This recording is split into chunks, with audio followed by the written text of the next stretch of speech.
Hi guys, BadatGolf. I'm really small, I realised. As am I.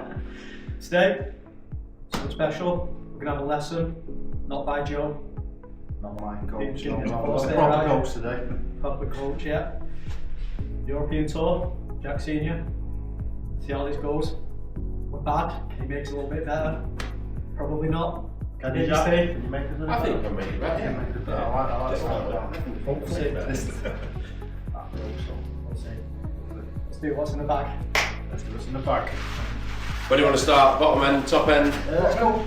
Yeah, go bottom. Go bottom end. So obviously I play Wilson right through the bottom of the bag. Got the Wilson staff model in 58, 50 and 48, but they're slightly bent a little bit to different degrees. So the 58 is bent to 57. The 50 is bent to 52, and then the 48 is bent to 46 and a half. Right. And have you had these done? Yeah, that's the setup that I've had for a long time, and obviously that's the scoring end of the bag. So you're looking to try and obviously make sure the business. I find that the hardest. Yeah. Chris is brilliant, very good. So it's obviously key, like knowing numbers and stuff, and obviously if you kind of keep the same setup for a long period of time, then obviously if you've got a 110 yard shot, then it's obviously giving you the best opportunity of getting close. We've got the shinies. they are quite new, these actually.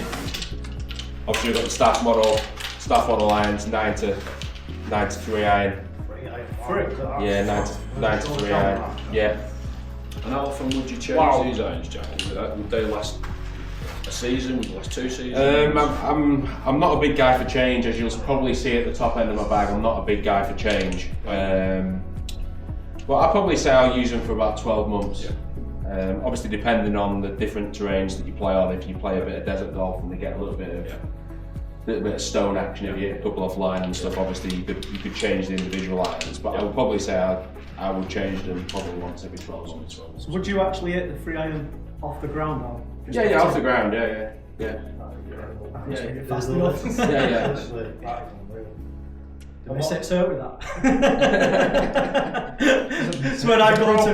Yeah. The fingers are going to feel They're it. going to feel that a little bit. What would your distances be off these? I'll give you the distances now. So pitch my 9 iron about 148 yards, 8 iron would be 162, 7 iron would be 173, 6 iron would be 188, 5 iron would be 200, 4 iron would be 210 pitch, and then 3 iron would be 220 pitch. Wow. And that is how you know your numbers. Yeah, that's how you know your numbers. Wow, that's... And then obviously you have the in-between numbers as well, and they're the ones that are obviously, that's what I was kind of saying to you when you're talking about perfect number. You just go in and swing it, and you don't really have to think about it as much. But when you have that kind of in-between number, you're obviously looking at where the pin is and where the miss would be. And how much thought process, Jack, is in the conditions? Because obviously you don't play just in the UK, you play abroad as well.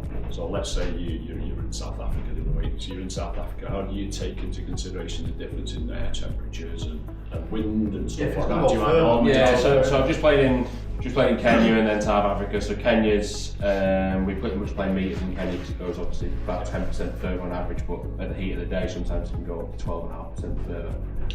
And then in South Africa it's just meters as yards basically, so it pretty much goes 10% further.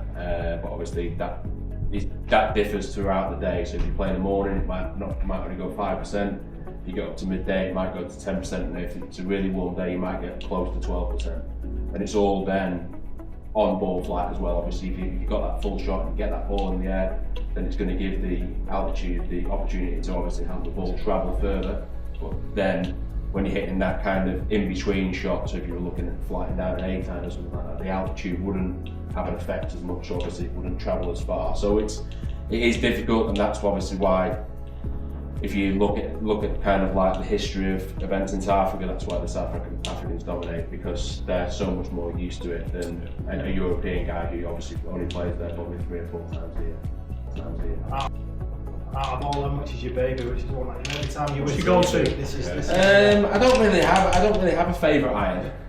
I think you kind of it all depends what numbers you have, because you could have the you can have in between numbers all day, and you'll look at your irons and go, oh, it was a bit of a difficult day. But some days you'll have perfect numbers all day, and you'll stand there and you'll end up shooting 65. Do you know what I mean? And that's just the way that it lands. If you hit drive off the tee, you're not trying to leave yourself 148 yards or 162 yards or whatever, or a perfect number. Sometimes you just get them days where you get a little bit lucky, or you get a little bit unlucky when you get them in between numbers. And what's the shaft on these? And they're Project 7 rifle shafts. So they're the strongest. They're the strongest of the strongest shafts. Yeah. when you say stiff. That's as stiff as you can pretty much get. Yeah. Is that because you've got a really fast swing? No, I think it's just the fact that it goes back to, obviously it's a shaft that you're very familiar with, used for a long period of time. You know the characteristics of the shaft, and it's a shaft that obviously works really well for you. It's a shaft that obviously you trust, and you build that trust up over a period of time. And golfers don't like change. And if they have a shaft that has worked for them over a number of years, you'll find it very difficult for them to move away from that shaft. I'll be honest with you, I've tried it in Project 6 before, and I couldn't get off the ground. So in terms of fitting, Jack, are you a sort of a standard fit? What's the fitting? I'm an inch longer and 2 degrees upright in the irons. Any more on the grip or? Three layers of tape underneath the grip. Why is that? And that's how I've always been. Just from my hands. Would it not be better to go a bigger grip? Yeah, the problem with a mid-size is that I think a mid-size is around 5 layers underneath. I think it is, or maybe 4. And I think it's a grip is obviously another personal preference, and obviously it's what you used to. Do you know what I mean? You've used it for a long period of time, so you just tend to stick with what you know and what's been successful for you in the past. And do you? I mean, obviously as we get older and whatnot, do you tend to have a regular fitting once every 12 months just to make sure everything's the same, or does things alter? Because yeah, obviously when the new irons come out, they have a cycle of around 2 years, Wilson, on the irons. And the new irons come out, and then obviously we go through the fitting, we look at different shaft options, and we're always trying to obviously give ourselves the best club in your hand to give yourself the best performance. But from a custom fitting perspective, obviously I think I've been that kind of spec for probably 10 years now. I think 2 degrees upright and an inch longer, and then obviously with the irons it's not as big, you see, because obviously once you get the lofts right, once you get the lies right, pretty much every iron on the market is very, very similar. So for me it's getting when we talk about like distance control and things like that, it's obviously the loft and the lie is what's helping you create that consistent distance, and then consistent feelings. But Wilson's like 1% there, yeah. Yeah, Wilson's. Yeah, obviously. But not all the same. Wilson's a bit better. Obviously, that's down to preference of the player. Obviously, I've been with Wilson for years. Do you know what I mean? And I hope to continue to be with Wilson for years. But it's all down to its personal preference at the end of the day. And it's what you feel comfortable with, and it's what you feel is going to give you the best chance of playing the best golf week in, week out. So top end of the bag, I have 2 options on a weekly basis. I either have a 2-iron or a 5-wood. What's the 5-wood? No, it's the 3. So I have 2 options: 5-wood and 2-iron. So this is basically, me and my caddy have the conversation every single week about what we're going to have. We're going to have 5-wood in the bag, or we're going to have 2-iron in the bag, and that's very much course dependent. So if you've got, mainly it's down to the par 5s. If you've got par 5s where you've got water to carry second shot, and you're going to be in and around that 240 yards distance into the front of the green or into the middle of the green, then the 5-wood's going to take the slot in the bag that week. Whereas if you've got few tight par 4s where you're looking to kind of hit fairways off the tee, and it's more about finding fairways off the tee, then the 2-iron's going to take the slot in the bag. Why would you not sort of go to, because a lot of amateur golfers are now turning to hybrids, aren't they? Instead of actually an iron, so instead of having a 3 or 4 or 5-iron, they're now having a 5-wood, a 6-wood, a 7-wood. Yeah. Why would say somebody of your ability not go to hybrid? rather than a 2-iron? Just because I think I've just always struggled with hybrids. Yeah. I've never been a great lover of hybrids. I tend to top professionals hit hybrids. Yeah, a few of the guys do. Yeah, but I just struggle with the way that the lie of a hybrid. It always looks like the kind of face is pointing a little bit left, and I always feel like I'm going to miss the left. Whereas with a 2-iron, you have that. A 2-iron is a little bit more versatile as well, because obviously I can hit that low stinger with that, and you can also hit the high one if you need to at a period of time. See, I like 5. Hybrid scare me. I'm obviously I'm new with this. Yeah. I can top of it. You know, That's my go-to club. That's Yes. something all the time since in your rescue. head. It's literally can't. I won't worry. That's On that. And then 3 wood. What's the 5 is that? Titleist? That's a Titleist, yeah. That's the new Titleist 5 Yes. wood, the GT3 5 wood. That's a new addition to the bag. It's probably been in a couple of months now. What's your distance for that one? I pitched that about 240. 240, yeah. Further than my driver. And that's my total on the driver, not my carry. Is that your first or your second shot? Third, to be honest. So 3 wood's a little bit more. It's an older 3 wood. It's the Epic Speed 3 wood. I think 3 woods are the hardest club for a pro to find one that they like. From a fitting perspective, I think because I feel that when you're standing there with a 3 wood, it's always a more tougher shot. You don't really stand there on the tee with a 3 wood and it's a difficult shot. Do you know what I mean? It's more of a positional shot. Yeah. So that's the reason why I think that 3 wood is probably the least changed club in the bag from a pro's perspective. So I would when say. you're happy, you're pretty much When you're happy, you're pretty much set, to be honest. Callaway. And I actually found this one in the garage. It was just sat in the garage. And I struggled with a 3 wood for a period of time, and I found it in the garage. It had a little bit of rust on the face actually.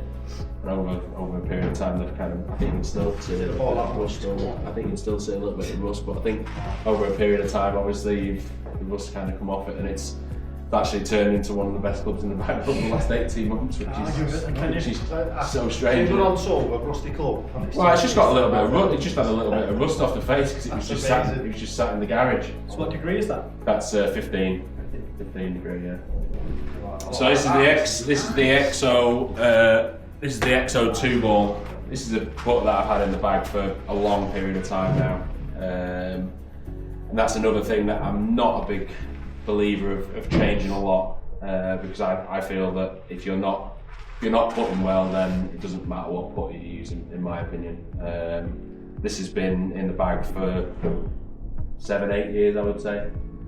And I've had some really good times with it, and I've had some tough times with it. But I think when I'm stroking at my best, that's the best putt for me. Yeah. So with that, normally say with us, if we're in 3 foot, we're probably comfortable. Say anything more than that, you start talking for yourself. Yeah. No, I'm talking for myself, to be honest with you. I've seen you, but what's your comfortable range? Which is in, if you look at it and go, I've got this. What's your normal? Yeah, I don't think you can be too confident on any putt, because at the end of the day, you could have a left to right putt downhill 3 feet, and they can be difficult because the greens are quick. It's frightened of getting away from you a little bit. But the big thing with putting is just commitment.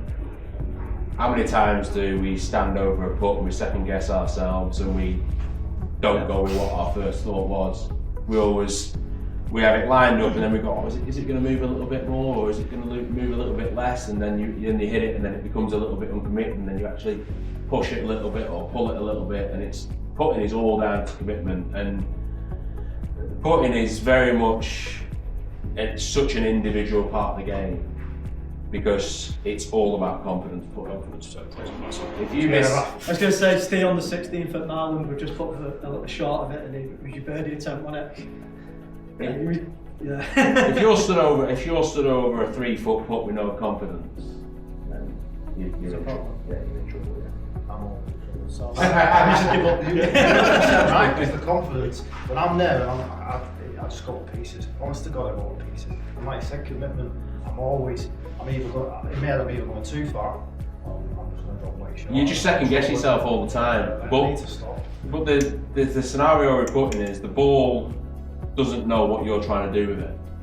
You know what I mean? And you get into that kind of mindset, I've got to hold it, I've got to hold it, I've got to hold it. All you can do, line it up, stroke it, and that's all you can do. You've controlled what you can do over that shot. And if it goes in, it goes in. If it doesn't, then what can you do? You've done everything you can possibly can to give the ball the best chance of winning. A lot of amateurs struggle with reading greens, Jack, don't they? Is there any tips you can give anybody? I think it's trying more, to read a green. I think it's more of a pace thing, to be honest. Yeah. I think People talk about bin lid. Yeah, bin lid's a great one from kind of like 35, 40 feet. You can get it in that bin lid, and obviously that takes the pressure off the next putt. But it goes back to that kind of pressure putt, doesn't it? 3 foot putt under pressure, then no one's not going to miss them. That's just part and parcel of face over line. yeah, it's pace over line for me. Yeah, if you haven't got the right pace, then the putt's never going to go. That's essentially what conversation we had the other day when you said I tend to go right with my putts from distance because I know my miss is left. So I'm just trying to get it down as close as I can for the next one, and I know if I'm missing, I'm going towards it anyway. That's the reason why. Judging by it facing the ceiling, Jack, face balance. Yeah, it is. Yeah. Is that something that you particularly? I've used the 2-ball for a long time now because I struggle to line up with any other putter, to be honest. So what ball do you use? I currently use the Titleist Pro V1 X21 version. I've heard there's a lot of different. I've just moved from the 17 ball to the 21 ball. So I was using the 17 ball last year, just because again, it's a ball that you're familiar with, and you just like that constant kind of same all the time. You just don't like. I just don't like change. And is that a conscious effort in terms of the ball you hit that one because it's just all round, or is it to do with your driving, or do you? Because last weekend I used a distance ball for the first time. Yeah. And I normally use a soft, and the difference in my putting, you touch it and it just fly off, and straight away I was like, it's not for me. Yeah. Is that a consideration for you? Yeah, I think it's more down to numbers and spin rates, how the ball reacts in different lies. So if you're in the rough, you're going to get that one where we talk about club between grass and ball flyer. Yeah. How big a flyer is it going to be? And because you've used that ball for so long, you're just so used to it. You know the characteristics of it. You know how it's going to react in certain lies, situations, and just how it's going to perform from a day-to-day basis. So it's more of the all-round around. Yeah, it's just more specific. Yeah, it's just more all round, to be honest. And it's having that trust in the ball, isn't it? Because the ball is the only thing that you use every single shot. Yeah. Do you know what I mean? So if you've got a ball that you get on really well with, then that's the thing that's going to be really difficult to change.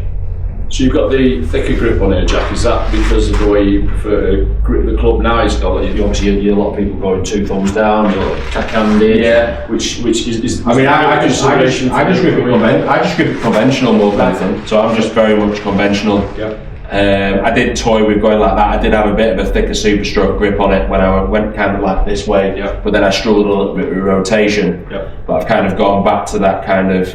What you would class as the claw grip. I've toyed with it and everything. That's what I do. I use the same as you in hand, but I use 1 or 2 fingers depending on how confident I'm feeling. But if I take that finger off, I tend to then open up. So it's sort of just straight at the faces. I mean, it's funny because you look at some of the best putters in the world. I mean, Russell Henley, who won last week at the Arnold Palmer, he's gone to the claw, and I would say he was one of the best putters in the game. But he's changed it. Because we're always looking for that 1% to give you that edge, and obviously the more edges that you can get and the more 1% you can gain, that's going to give you the best chance of give you the best chance. I actually moved to the cack-handed simply because when I was doing it the conventional way, I found myself flick it with the wrist, and that just took that out because that left arm stays a little bit straight and just takes the leftiness out. The left arm is the left hand in putting is the one that makes it break down, because you get that one where you obviously drive it, or you obviously, like you were saying there, that left hand becomes very active. You've seen a lot of tour professionals move into a longer putter. You got any opinions on that? I know some people say, well, if it works for some, then let them others go. Well, it's not really in the spirit of golf. It shouldn't really be having one. What's your opinion? It's a real kind of topic that a lot of people obviously got a lot of opinions on at the moment. I think it's very difficult for people to actually know whether it is anchored or not, because only the person who's holding it knows whether it's anchored or not. There's a lot of different things around it at the minute. What are the actual rules of it? Can it touch your t-shirt? Can it not touch your t-shirt? I've seen a lot of people say it should just be the shortest club in your bag, but it's a really tricky subject at the minute, because obviously guys are using that now, so it's got to that stage, so then it's going to be really difficult to go right. Putt's got to be now the shortest club in your bag. It's going to be. So with Bryson, one he uses one where it's the forehand, doesn't it? So it's still a longer club than you normally expect.